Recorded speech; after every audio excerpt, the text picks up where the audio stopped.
बुजुर्ग आलिम गुजरता, उस बच्चे की नजर पड़ती, जेब में पैसा ना हो फिर भी दौड़कर उधार चाय लाके पिलाने की कोशिश करता। आखिर इन जज्बों को मैं कहां दफन कर रहा हूं? आखिर इस अकीदत को हम कहां कत्ल कर रहे हैं? कभी तो सोचे इनकी औलादों के लिए, कभी तो अंदर के एहसास को जगावे, कभी तो अपने आप से हम पूछें, दुनिया बलियाबी की जरूरत पूरी कर सकती है, बलियाबी की लालच पूरी नहीं कर सकती।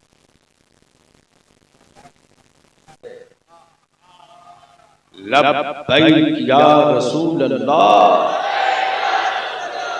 अल्लाहुम्मा लब्बैक या रसूल अल्लाह,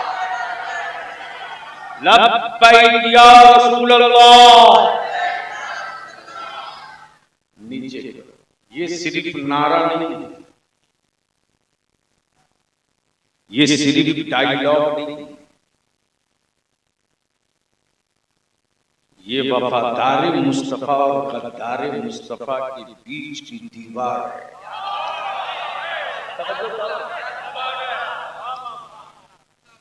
और इस नारे को दुनिया का कोई हुक्मरान रोक नहीं सकता। हुकूमतें रोज बनती है, सरकारें नहीं बनती। हुकूमतें रोज बनती, सरकार नहीं। हुकूमतों का इंतखाब आदमी करता, सरकार का इंतखाब परवरदिगार करता है। इसलिए एक मुल्क की हुकूमत का सिक्का दूसरे मुल्क में नहीं चलता। भारत का सिक्का नेपाल में नहीं चलेगा, नेपाल का सिक्का बांग्लादेश में नहीं चलेगा, लेकिन दुनिया और आखिरत में सिर्फ एक सरकार है, जो मदीने वाले की सरकार है, गुंबदे खजरा की सरकार है, सारे नबियों के ताजदार की सरकार है। अमर मुल्क में हुक्मरान चाहे जो हो, नारा तो मदीने के मुस्तफा का ही लगे।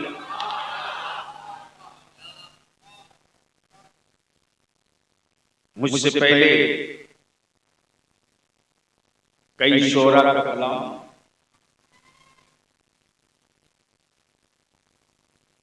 कई खुतबा की तकरीरें, और ये भी हैरत की बात है कि 2:30 बज गए और अब तक आप जग रहे। उलमाए जमील एहतराम का एक काफिला मौजूद है, शायद 2-3 नुक्ते अर्ज कर दूं, गुफ्तगू हो जाए। लेकिन उससे पहले मैं चिश्तिया कमेटी के जवानों से कहूंगा कि अगर सिर्फ जलसा करने के लिए कमेटी बनाए हो तो कल जलसे के बाद कमेटी बंद करो,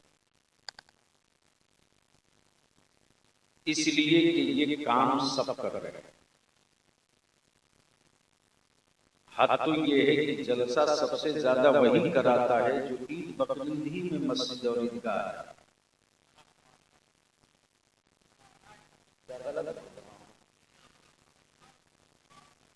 और उसकी खोपड़ी में कुछ मौलवियों ने बात बैठा दी कि तुमने जलसा करा दिया, जन्नत तेरी पक्की,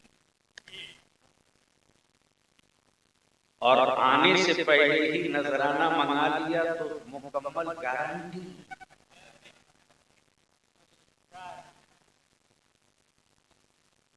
लेकिन ठग को ठग से मुलाकात हो, ठग को। मैं जानता हूं कि मेरे खिलाफ ताबीज लिखकर मौलवी दबाता है, लेकिन कोई असर इसलिए नहीं करेगा, इसलिए कि मुफ्ती आजम की अताओं क्या ताबीज में लेके चलता है।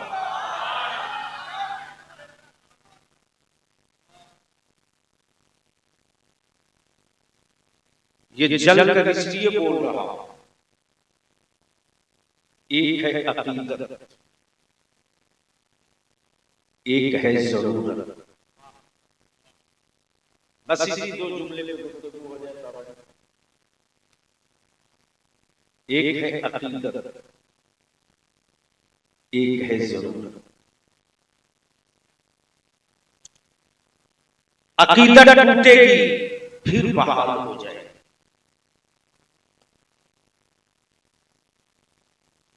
जरूरत छूट जाएगी, जरूरत छूट जाएगी तो याद रखना,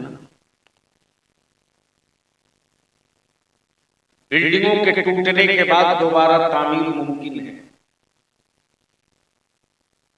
दौलतों के लूटने के बाद फिर साहबे निसाब होना मुमकिन है, लुट जाने के बाद पूंजी फिर दोबारा तिजोरियों का भर जाना मुमकिन है। अगर नस्लें जाहिल रह गई तो 100 साल पीछे बैठे दिए जाओ। इसलिए चादर अकीदत है, तालीम मेरी नस्लों की जरूरत है।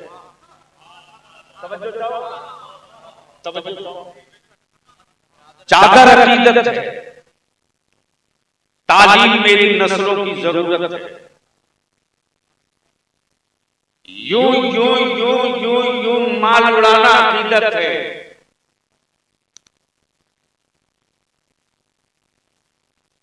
मां बाप को राजी रखना ये मेरी बख्शिश की जरूरत है।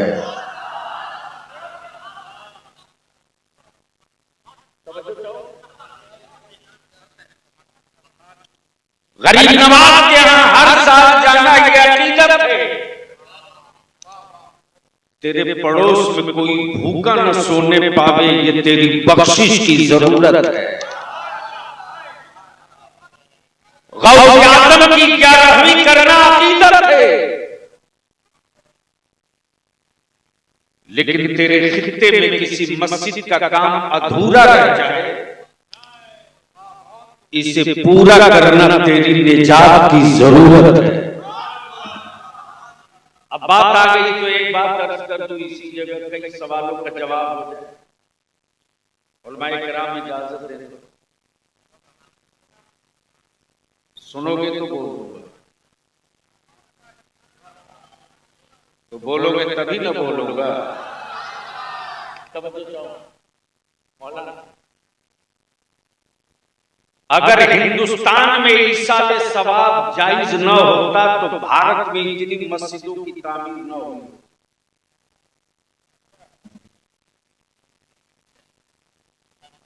सिर्फ अच्छाई नहीं,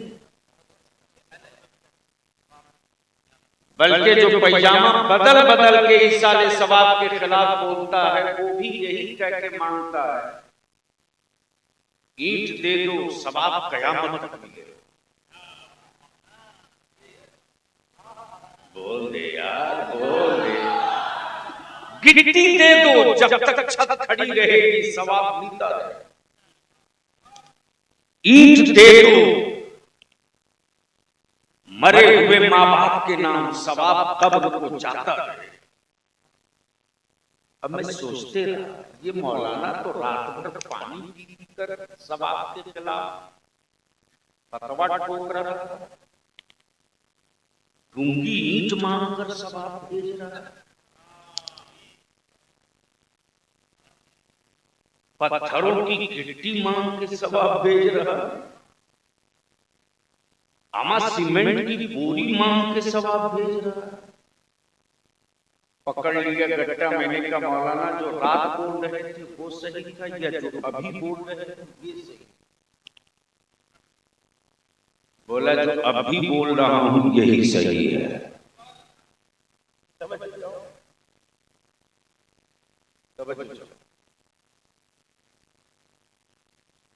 कोई एक मस्जिद बता दो जिसकी तामीर करने वालों ने ये कहकर मांगा हो कि सीमेंट दो कोई सवाब न मिलेगा, ईंट दो कोई सवाब न मिलेगा, गिट्टी और छड़ दो कोई सवाब न मिलेगा। कोई एक आइटम दिखा दे पूरी दुनिया में बल्कि सब यही कहता रहा कि ईंट दे दो सवाब मिलेगा, मिट्टी दे दो सवाब मिलेगा, पत्थर दे दो सवाब मिलेगा, गिट्टी दे दो सवाब मिलेगा। पकड़ लिया गट्टा। मैंने कहा जब मिट्टी के बने हुए पके हुए भट्ठे की ईंट का सवाब कब्र को जा सकता है, तो अकल के टुअरे कुरान की तिलावत का सवाब क्यों नहीं जा सकता?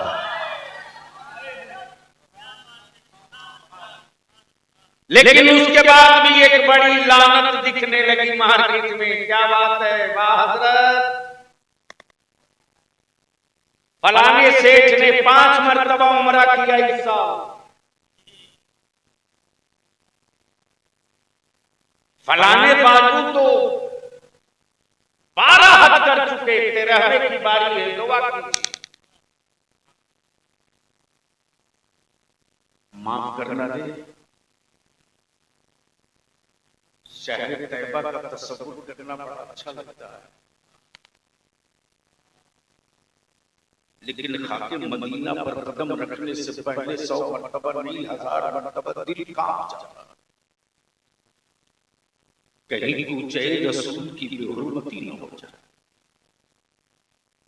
कहीं पूछे सरकार की बेअदबी न हो जाए, कहीं शहर मुस्तफा में दाखिल हूं और मेरे आका करीम के कूचे मुकद्दसा की मुझसे कहीं कोई तौहीद न हो। तज़किरा मुस्तफा की जुल्फों का और मेरी आंखें सूखी रहे, बात उनके तलबे की हो और हमारा दिल न तड़पे, बात उनके शहरे अमान की हो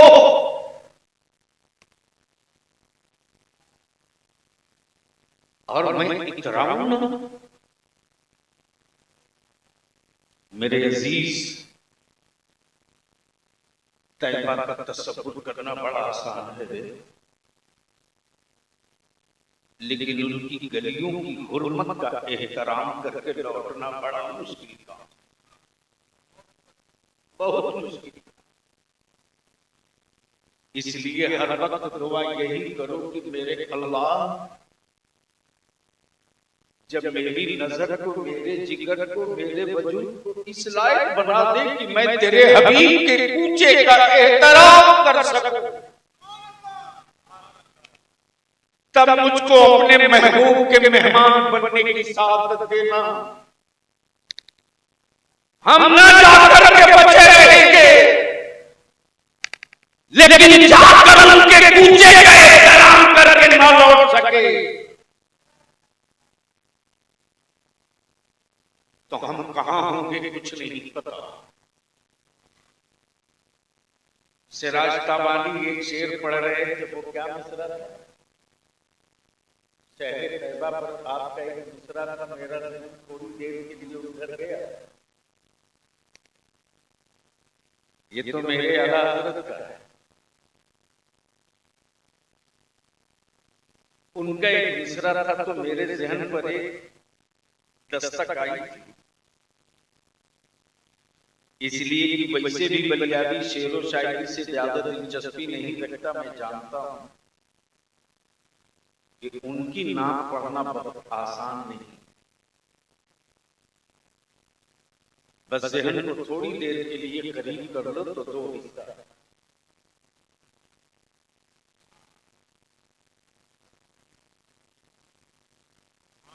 क्या था? दयारे तैयबा में कदमों की चाह, शर्म जो सर भी रखना है नादा तो देखभाल,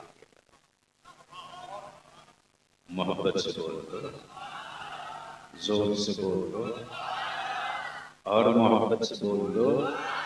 उलमाए किराम तशरीफ फरमाए, इसलिए ये वाकया मैं कोट करता हूं। मौलाना की बात नहीं, अब तो हिंदुस्तान में अल्लामा से नीचे पैदा नहीं, मुफ्ती से कम कोई सनद नहीं। ऑनलाइन मुफ्ती ऑनलाइन। पहले जलसे होते थे तो बड़े बड़े दारुल उलूम से खत लिखकर फोन करके राब्ता करके खतीब आलिम बुलाए जाते थे। अब तो यूट्यूब की कोख से पैदा नहीं हुई। उसको क्या पता, उसको क्या लेना देना है यार तेरी अकीदत से और तेरी मोहब्बत से। कारोबार बंद करो, बंद करो।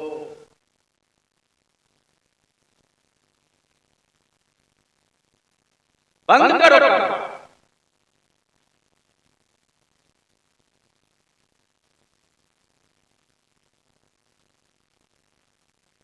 किसी मौलवी और मौलाना की बात नहीं कर रहा हूं, वक्त के इमाम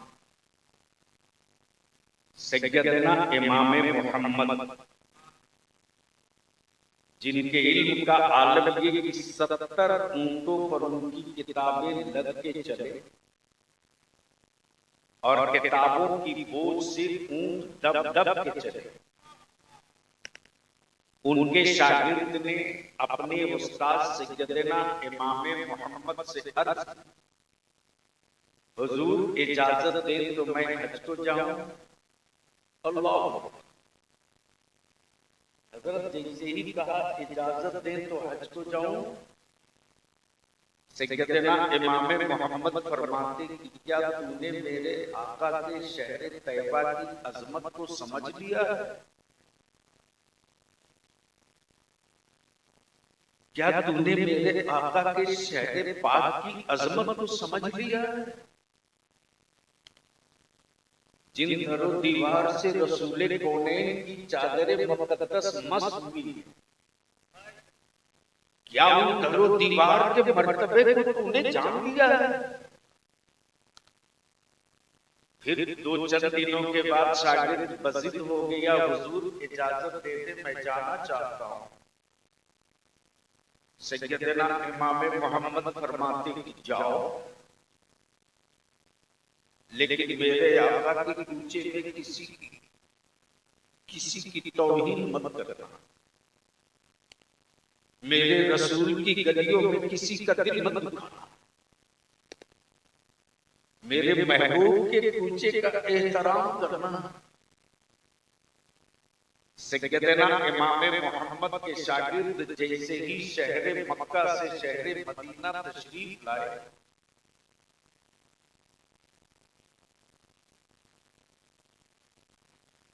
शहर तैयबा की गलियों में जिस गली से वो गुजर रहे थे, सामने से एक कुत्ता सैयदना इमाम मोहम्मद के शागिर्द ने कोई मामूली बात नहीं, दामन कपड़ा बचाकर गुजरना चाहे, लेकिन कुत्ता इस कदर करीब कि जिधर जिधर जाए कुत्ता उधर उधर जाए। जब उनको लगा कि अब ये कुत्ता मुझको छू देगा, अब ये कुत्ता मुझे छू देगा, तो उनके शागिर्द ने हाथ में लिए हुए डंडे से कुत्ते की पुश्त पे एक डंडा जड़ दिया। हज से वापसी के बाद जब अपने उस्ताद से मिलने गए, सलाम किया।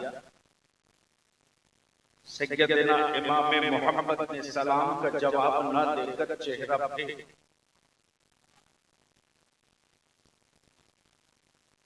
दाएं से बाएं चेहरा फेर लिया।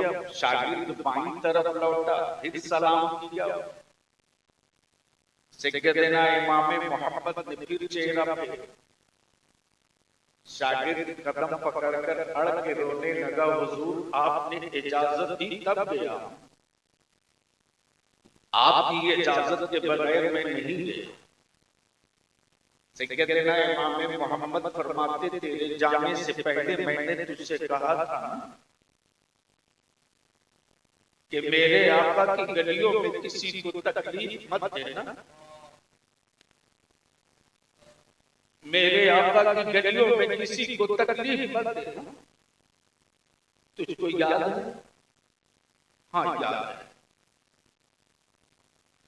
क्या मेरे आका मुस्तफा की गलियों में तुझको कोई कुत्ता भी मिला था?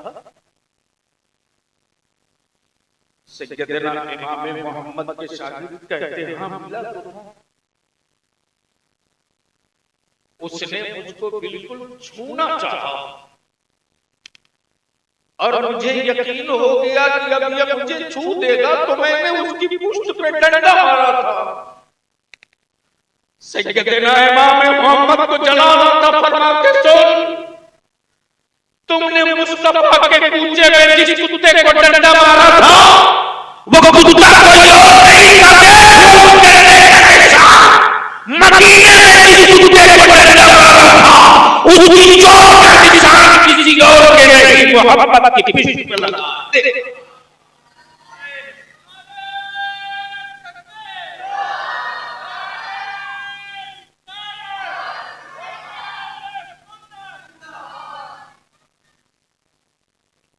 मेरे अजीज, उम्रा पर जाने से पहले दावत, उम्रा से लौटने के बाद दावत, हज पे जाने से पहले दावत, हज से लौटने के बाद दावत, ओ काबे की दहलीज पर खैरात मांगने वालों, ओ मेरे आका के गुंबदे खजरा के दरवाजे जाकर भीख मांगने वालों, तुम खाने काबा के दरो दीवार पर पेशानियां रगड़ते रहो, खानदान के गरीबों का हक अदा न किए तो तेरा उम्रा कबूल नहीं है। तूने अपने खानदान के किसी गरीब बेटी को सिसकते छोड़ कर गया तो तुम रोजाना काबे का तवाफ करते हो, काबे का चक्कर तो हो, काबे का तवाफ।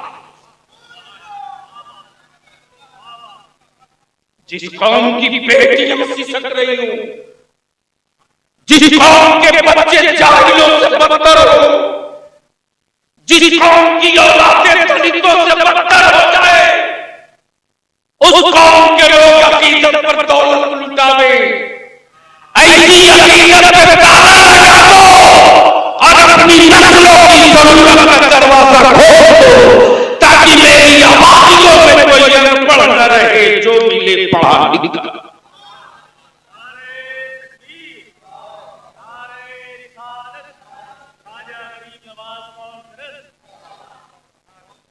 लेकिन अफसोस, अफसोस, कोई तो ढांचा सीधा दिखे, कोई तो सांचा सही दिखे। जन्नत बेचने वाले थैला में लेके घूम रहे जिससे उसके बाप की मीरास हो। मैंने भी सोचा था मौलाना ताबानी की एक जन्नत खरीदी, देखा भीड़ लगी है कलकत्ते में, दे धड़ाधड़ बेच रहा मौलवी साहब, इतनी आसानी से बेच रहा जिससे लग रहा कि बस झोला में लिए हुआ ले फटाफट। मैंने भी सोचा कि चलो एक जन्नत सब खरीद रहे, मैं भी खरीद लूं। जैसे ही करीब पहुंचा तो देख रहा हूं कि बेचने वाले में कोई बहलोल दाना नजर नहीं आ रहा है। बोलोगे तो बोल दूंगा, अरे जोर से बोल दो, बोल दूंगा। बेचने वालों में कोई बहलोल दाना। इसकी तरफ लौटूंगा 5 मिनट के बाद। एक साहब ऐसे ही जलसे में बीच में खड़ा हो गए, बोलने लगे, बलियावी साहब आप ही? मैंने कहा जी कोई शक? ओरिजिनल हूं, आधार कार्ड वाला नहीं।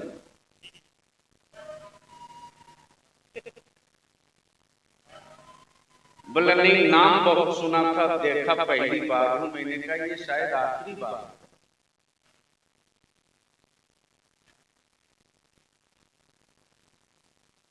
इसलिए मौलवी बर्दाश्त हो जाएगा, बलियावी का वजन बर्दाश्त नहीं। फरमाइए तकलीफ क्या है?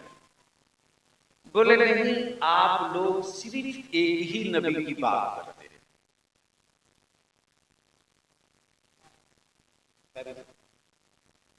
क्या कहा? और एक ही रसूल की बात हर जगह। आप लोगों की तबीयत उकताती नहीं है एक ही नबी की बात करने से?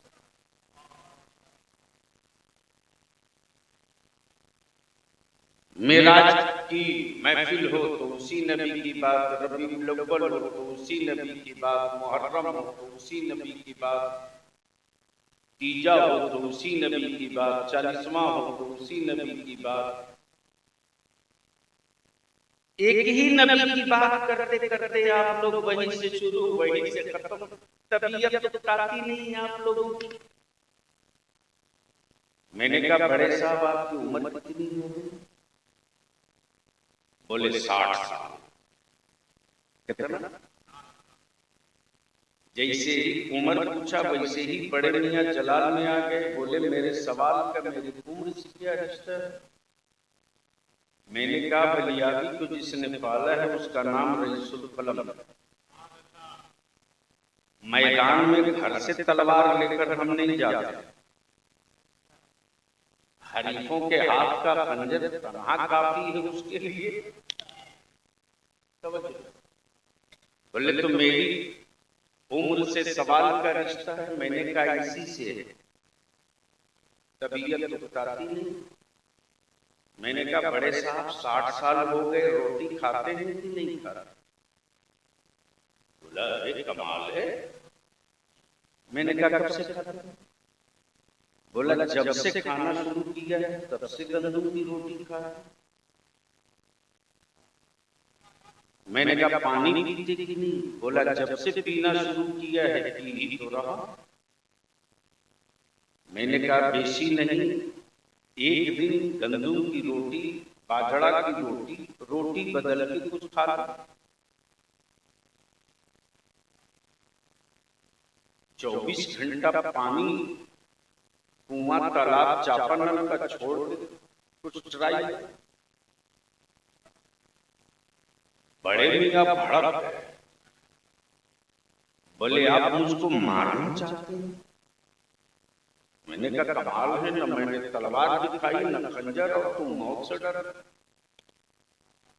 अरे मैंने तो यही कहा कि एक ही गेहूं की रोटी खा रहे हो, 60 साल से तबीयत नहीं होता है। एक ही चावल का भात खाते आए जमाने से, अब तक तबीयत नहीं होता है। बड़े मियां झुंझला के गुस्से में बोल पड़ा, रोटी और चावल और पानी मेरी जिंदगी की बुनियाद है। मैंने कहा जवाब इसी में है, रोटी पानी तेरी जिंदगी की बुनियाद है, नबी का जिक्र मेरे ईमान की बुनियाद है। रोटी पानी के बगैर जिस्म कमजोर होता है, मदीने वाले मुस्तफा के बगैर रूह कमजोर होती है। तेरे जिस्म की सेहत के लिए रोटी पानी का होना जरूरी, मेरे ईमान की सेहत के लिए हर सांस में मुस्तफा का होना जरूरी, हर सांस में नबी का होना जरूरी। लेकिन कौन समझाएगा आपको? कौन समझाएगा आपको? आप तो इतने समझदार हैं कि एक चाय लेंगे सुबह और चाय खाने वाले का अखबार लेंगे 10 बजे, दिन तक पूरी दुनिया पता कर लेंगे एक ही प्याली चाय।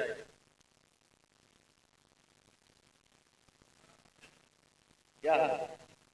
और उसके बाद अगर कुछ बच उच गया, गलती से फजर में इमाम साहब नहीं उठ पाए, घर से नहीं पहुंच पाए, तो आप हम अपने उलमा से हाथ जोड़ के विनती करके कहेंगे, हज़रत आज के दौर में भी इस्लाम के मानने वाले अहले सुन्नत के नौजवानों से ज्यादा आलिमों से, अपने मजहबी पेशवाओं से मोहब्बत करने वाली दूसरी कोई कौम नहीं। जब बेदारी शरीयत तहरीके बेदारी का कारवां निकला है तो मौलाना आलम ये कि क्या किसी मिनिस्टर और क्या किसी एमपी और क्या किसी चीफ मिनिस्टर का इस्तेमाल हुआ? जब उलमा निकलते थे तो जगह जगह मेरे जवान फूल माला गाड़ी जुलूस लेकर सिर्फ आहत का अमामा बांध कर मुट्ठी भर आलिम निकले हैं तो कुफ्र की हर कुफ्र के सीने का साइज छोटा होने लगा है कि ये लोग निकल गए हैं, कुछ होने वाला है। अरे पंजाबी को नहीं, इस्लाम को मुसलमान तुमने कमजोर किया, तुमने आज भी कुफ्र सर पीटता है और माफ करना, तुझसे किसी को डर नहीं लगता। ये गलतफहमी निकाल दे कि कोई तुझसे डरा है, झूठ।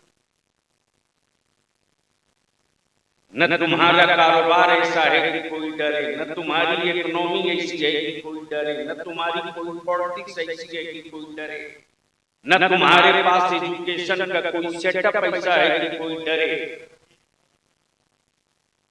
आज दुनिया को डर मुसलमान से नहीं, इस्लाम से लगता। आज दुनिया को डर मुसलमान से नहीं, कुरान से लगता है। तब कुफ्र ने एक प्रोपेगेंडा क्रिएट किया, एक प्रोपेगेंडा क्रिएट किया। खबरदार, कुरान के करीब मुसलमानों के, कुरान के करीब कुफ्र के बच्चों को मत जाने दो। कुरान के करीब कुफ्र के बच्चों को मत जाने दो। इस्लाम की हक्कानियत को कुफ्र के बच्चों को मत पढ़ने दो, वरना जिस दिन पढ़ेंगे इस्लाम की सच्चाइयां, उस दिन किसी के बाप की औकात नहीं है कि इस्लाम में दाखिल होने से कोई रोके। अमासीना उठा कर आज भी फलस्तीन के मुजाहिदीन गए हैं, लाशें फलस्तीन में तड़प रही है और इस्लाम का सूरज ऑस्ट्रेलिया में चमक रहा है। शहीद यहां हो रहे हैं।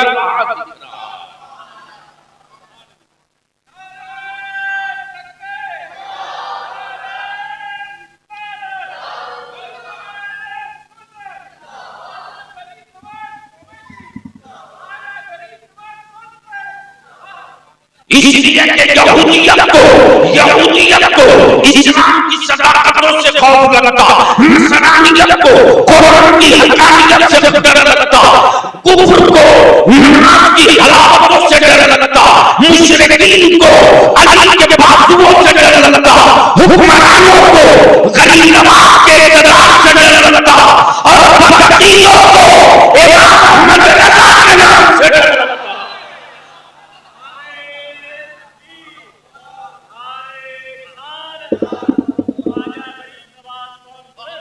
इको हटाओ, एकदम प्लेन करो, इको हटाओ बेटा। डर लगता है। तब प्रोपेगेंडा शुरू किया। व्हाट्सएप, फेसबुक, इंस्टाग्राम पर रात दिन उलझने वालों, मेरी कौम के जवानों, होश में आओ। मोबाइल के डब्बे में अपनी नस्लों को दफन मत करो। होश में हो। मौलाना निकाल दूंगा अगर माइक पर बोल दूं वो आंकड़ा जो 2022 और 23 का है, तो अगर सीने में दिल होगा ना तो वो सो नहीं सकेगा। मालूम है तुझको? बाकड़ा, मिदनापुर, मुर्शिदाबाद, उत्तर दिनाजपुर, पूर्णिया का पूर्वी इलाका, कटिहार का पूर्वी इलाका, साहेबगंज, राजमहल, पाकुड़, मोहल्लों में बिरयानी खा करके मस्ती में सोने वालों, होश में आओ। कहां खड़े हो, किस बारूद पर, पहचानो। खुद को जिंदा रहना ये कमाल नहीं है रे। तेरे बाद तेरी नस्लें न मारी जाएं, इसके लिए जिंदा रहना ये कमाल की बात है। लेकिन कौन समझाएगा आपको? दलाल घूम रहे मुस्लिम गरीब मोहल्लों में,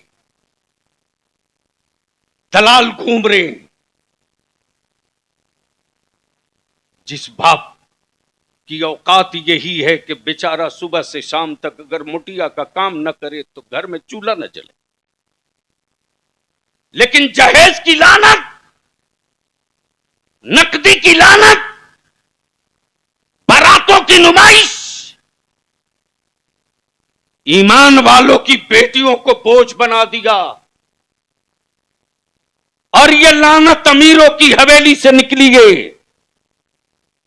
गरीबों के छप्पर से नहीं।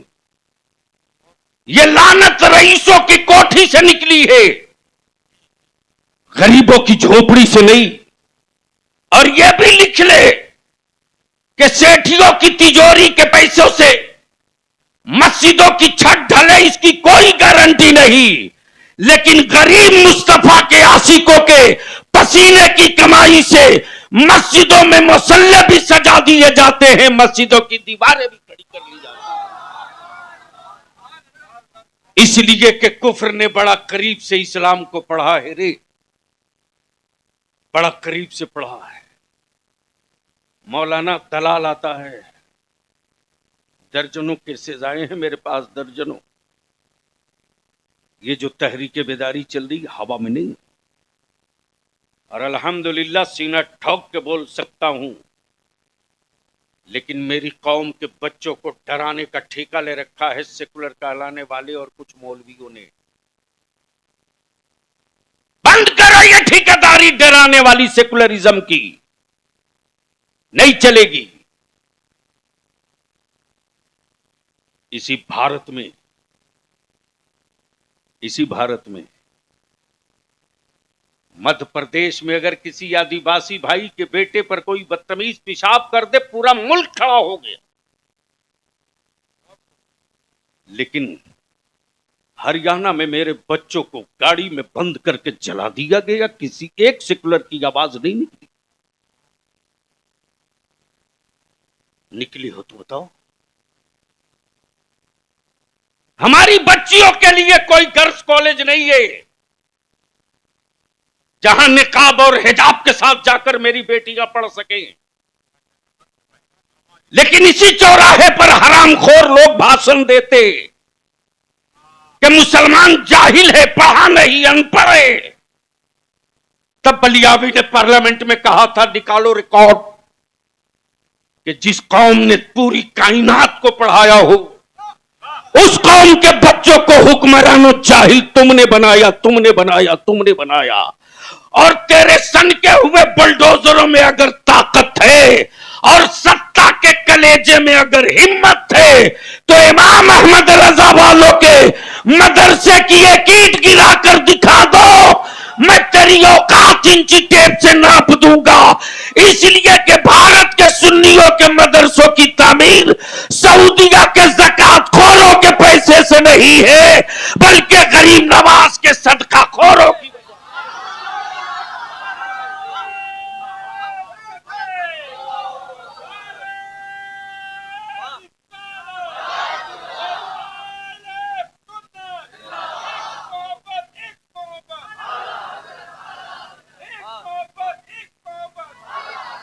ये नारा दोनों हाथ, ये नारा दोनों हाथ मुट्ठी बंधा के ऊपर से लेकर नीचे तक।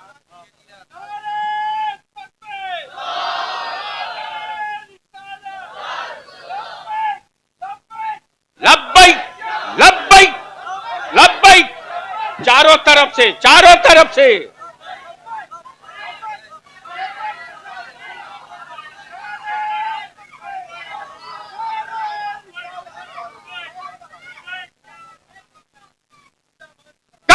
पैरों पर खड़ा होवोगे? कब तक बैसाखी पर नस्लों को जिंदा रखोगे? कौन आएगा तुझको अब जगाने के लिए? इसलिए बलियावी की इल्तिजा है, हो सके तो खिदिरपुर कोयला सड़क वालों लिखो, जितने क्लब के नौजवान हो एक दिन इकट्ठा हो जाओ। बरसों से चिल्ला रहा हूं, लेकिन न किसी हजरत को फुर्सत है, न किसी हाकिम को छुट्टी है, और काम भी कुछ भी नहीं। इसलिए मैं उलमाए कराम से गुजारिश करूंगा, लिस्ट बनाइए, इन नौजवानों को बैठाइए। इस वक्त पूरे भारत में नहीं, पूरी दुनिया में अपने मजहबी पेशवाओं का इज्जत जो मेरी कौम का जवान करता दूसरी कौम नहीं करती, इससे बढ़कर नेमत और क्या चाहिए साहब। इसी कोयला सड़क में 50 मंत्री आवे, गुनहगार से गुनहगार, अनपढ़ से अनपढ़ भी मुसलमान होगा ना, तो उस मिनिस्टर की जूती सीधी नहीं करेगा। लेकिन आज भी क्या मोहब्बत है मेरे बच्चों के दिल में आलिमों की। अगर आलिम चारपाई से नीचे उतरना चाहता है ना, तो हमारे बच्चे जूती लेकर दौड़ते हैं। मेरे आलिम का पैर जमीन पर न पड़े। मेरा आलिम अगर खाना खाने बैठता है, हमारे बच्चे सिलपची लेकर दौड़ते। हजरत को उतर के जाना पड़ेगा नहीं। मैं पूछता हूं अब इससे बढ़कर क्या होगा साहब। इसी कोयला सड़क में, इसी फैंसी के सामने, इसी धर्मतल्ला में, इसी चौक चौराहे पर हमारे बच्चे खिलौना बेचते, कपड़ा बेचते, टी शर्ट बेचते। लेकिन अगर इलाके का कोई बुजुर्ग आलिम गुजरता, उस बच्चे की नजर पड़ती, जेब में पैसा ना हो फिर भी दौड़कर उधार चाय लाके पिलाने की कोशिश करता है। आखिर इन जज्बों को मैं कहां दफन कर रहा हूं? आखिर इस अकीदत को हम कहां कत्ल कर रहे हैं? कभी तो सोचे इनकी औलादों के लिए, कभी तो अंदर के एहसास को जगावे, कभी तो अपने आप से हम पूछें। दुनिया बलियाबी की जरूरत पूरी कर सकती है, बलियाबी की लालच पूरी नहीं कर सकती। दुनिया बलियाबी की जरूरत पूरी कर सकती है, बलियाबी की लालच पूरी नहीं कर सकती। लालच दो ही वक्त करो, किसी का इल्म अच्छा देखो तो दुआ करो मेरे अल्लाह ऐसा ही इल्म हमें दिया था। किसी का तकवा अच्छा देखो तो लालच करो मेरे अल्लाह ऐसा ही मुझको भी तकवा दे दो। तेरे बलियाबी के शागिर्द ताना कसते थे, एमपी रहे, एमएलसी रहे, कैबिनेट रैंक का पावर लिए रहे, और किराए के घर में मैं मुस्कुरा के टाल देता था, हाँ बेटे जीने के लिए रब का एहसान ही इतना काफी। हम आपसे विनती करके कहें, जलसों को सस्ता करो, बंद करो डेकोरेशन 3 किलोमीटर का बंद करो। नहीं चाहिए 100 गरीब नवाज के लंगर का बंद करो। नहीं चाहिए 50,000 की चादर बंद करो,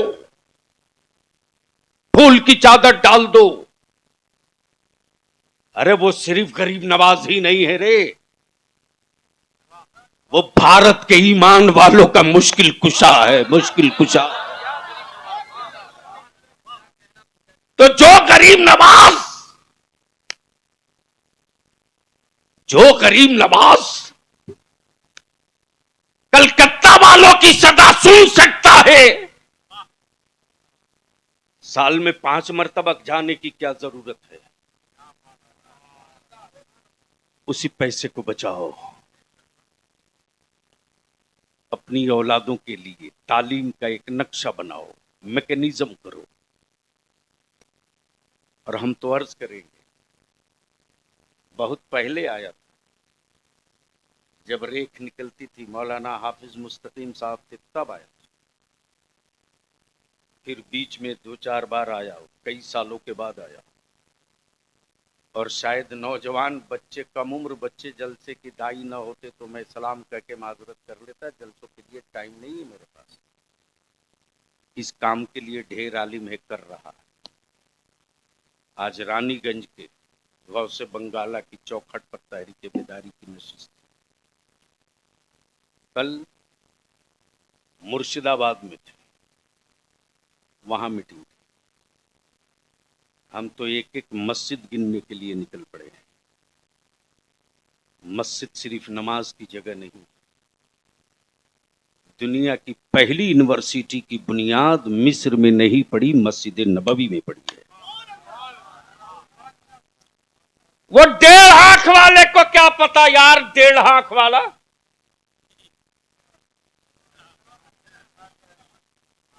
जो ये कहता है कि कुरान में मैथ नहीं है।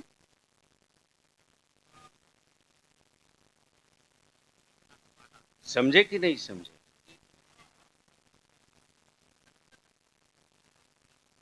अरे समझे कि नहीं समझे? 30 रुपया लीटर पेट्रोल बेच रहा, सिर्फ जली है।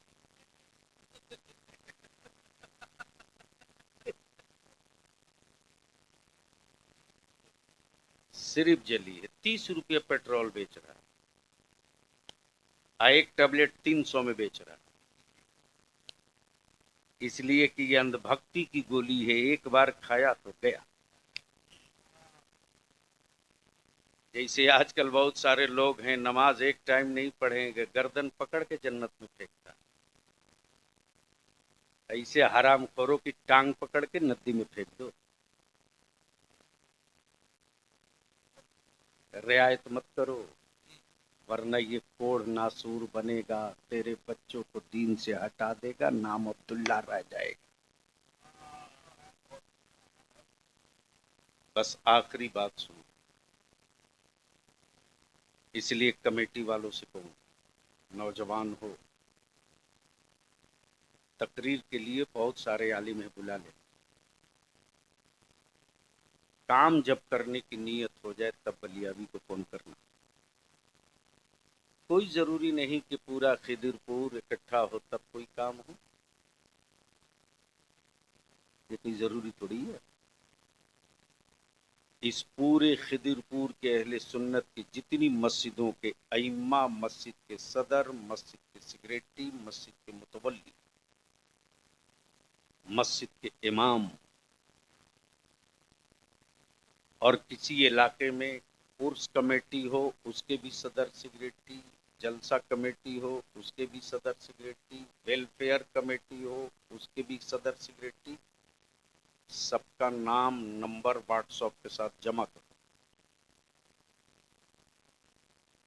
और हमें भी खबर करो। मैं भी अपने सारे आलिमों से गुजारिश करूंगा, माइक लगाए बगैर जमीन पर चादर और बोरा बिछा के बैठो। जो कौम जमीन पर नहीं बैठना सीखेगी वो कौम आसमान में परवाज नहीं कर पाएगी। और एक डिजाइन बनाओ कि मेरे मोहल्ले में बारात आएगी तो बारातियों की शक्ल कैसी होगी,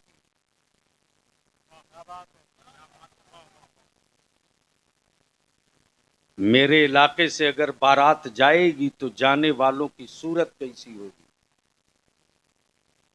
लफंगों को लेकर चले हो मुस्तफा की सुन्नत अदा करने,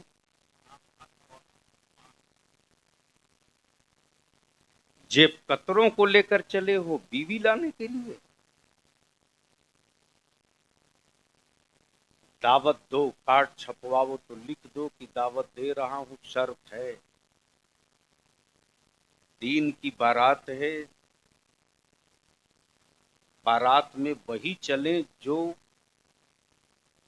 जोहर के वक्त वहां पहुंचकर मस्जिद में जमात के साथ नमाज पढ़ने की हिम्मत रखते हो।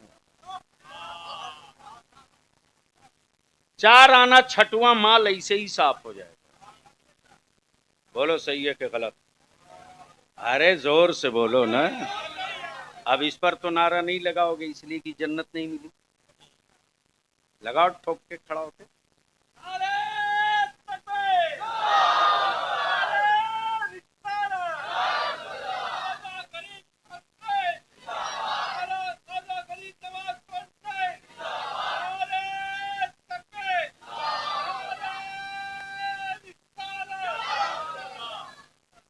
बरसों से सिर्फ जलसा करते आए हो, काम कब शुरू करोगे?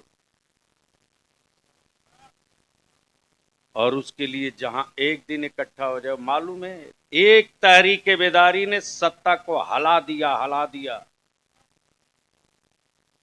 लेकिन यही काम मौलाना कोई दूसरी जमात वाला किया होता तो उसकी जमात का एक एक मौलवी नाच नाच के कहता ये काम हमारी जमात ने कराया।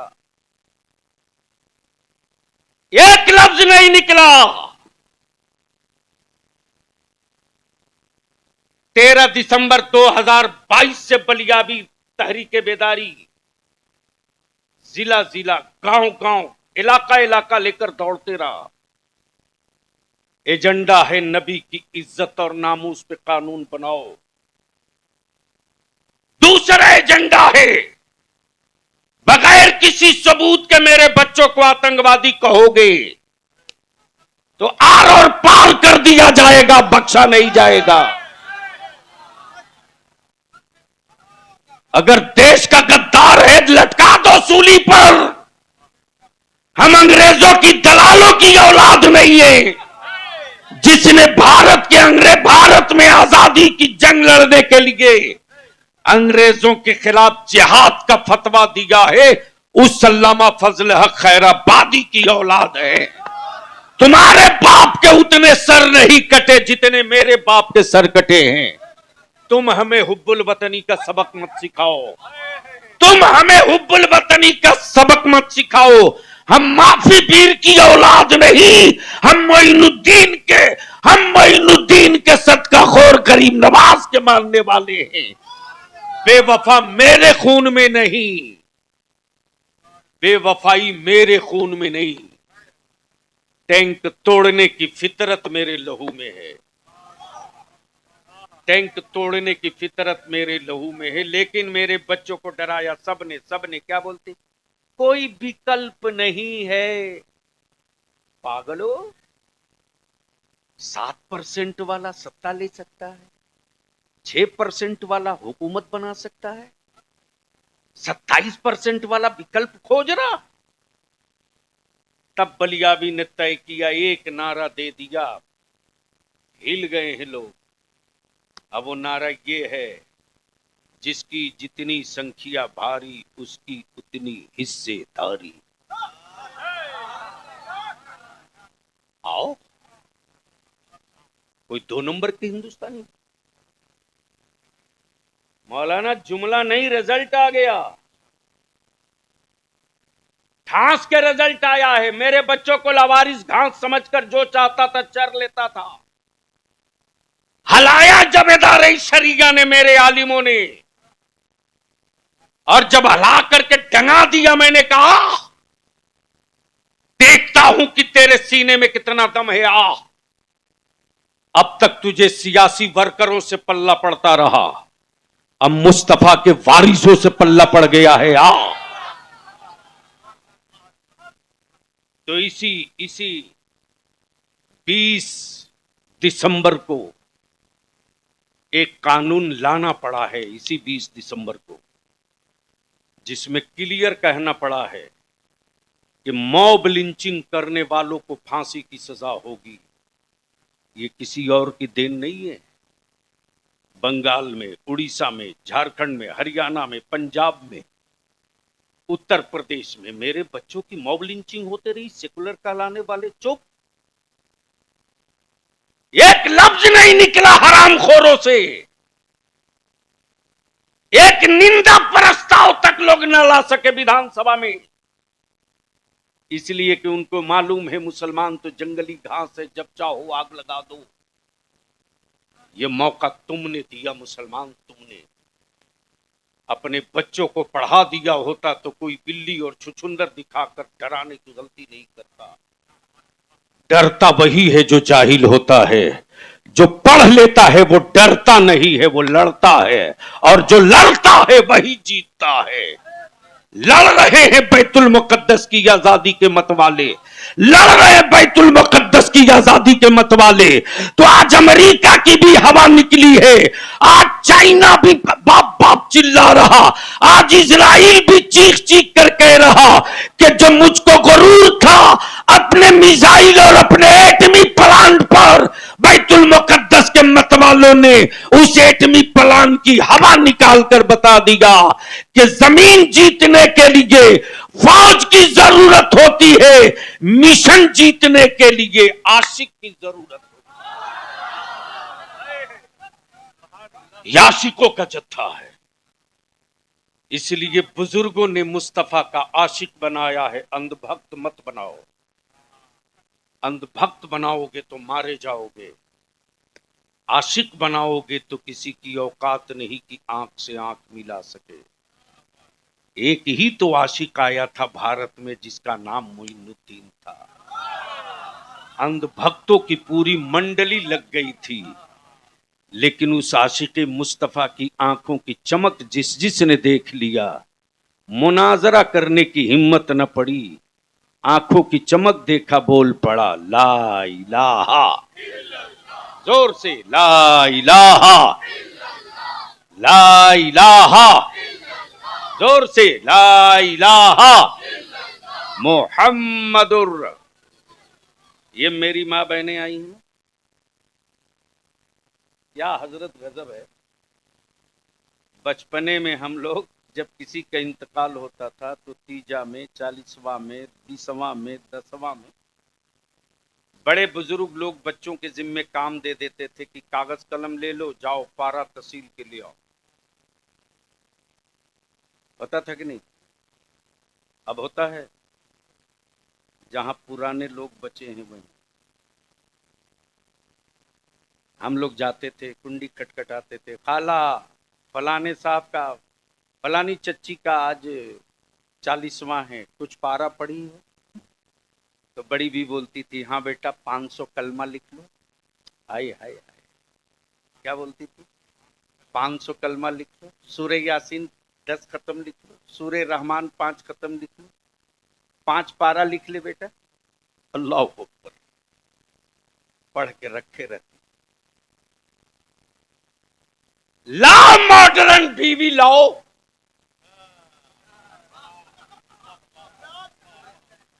ताबीज खरीदते रहो, नस्ल नहीं बदलेगी।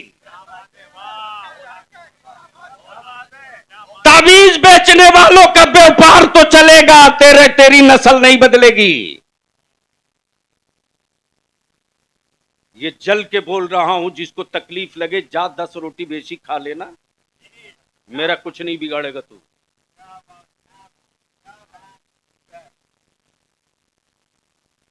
अच्छी फसल के लिए मिट्टी अच्छी चाहिए।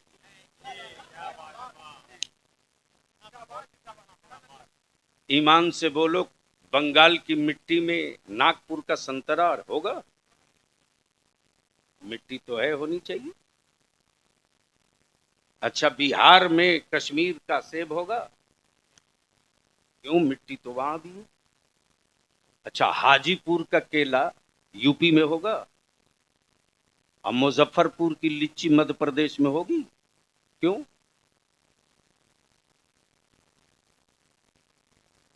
पेड़ नहीं, मिट्टी चाहिए। बोलोगे तो बोलूंगा। अरे जोर से बोल यार।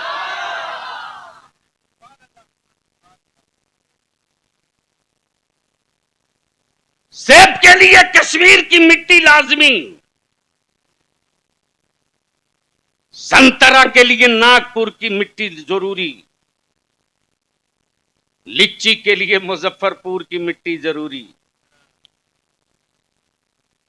अच्छी मछली के लिए बंगाल की मिट्टी जरूरी। मेरे अजीज, बहू लाने जा रहे हो, बहू मत लाओ, अपने पोते की मां लाओ।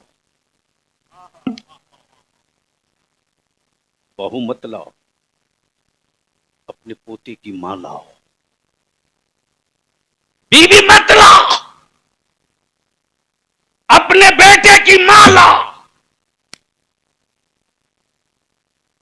जैसी मिट्टी होगी वैसे ही फसल होगी। ये मेरी मां बहनें हैं ना, छोटे छोटे बच्चों को ये खुद अपने आंचल में रखकर आवारा बना रही है। जरा सा बच्चा रोना शुरू किया, तुरंत मोबाइल लगा के रख दिया कान के बगल में। बोल सही है कि गलत? अरे जोर से बोल, सही है कि गलत? शर्म आती है कि नहीं आती है? हम अपनी माँ बहनों से हाथ जोड़ के कहेंगे,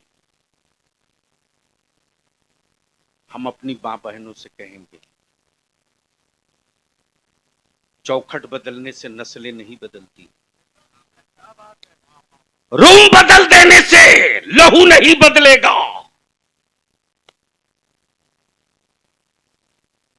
चारपाई बदल देने से सोच नहीं बदलेगी।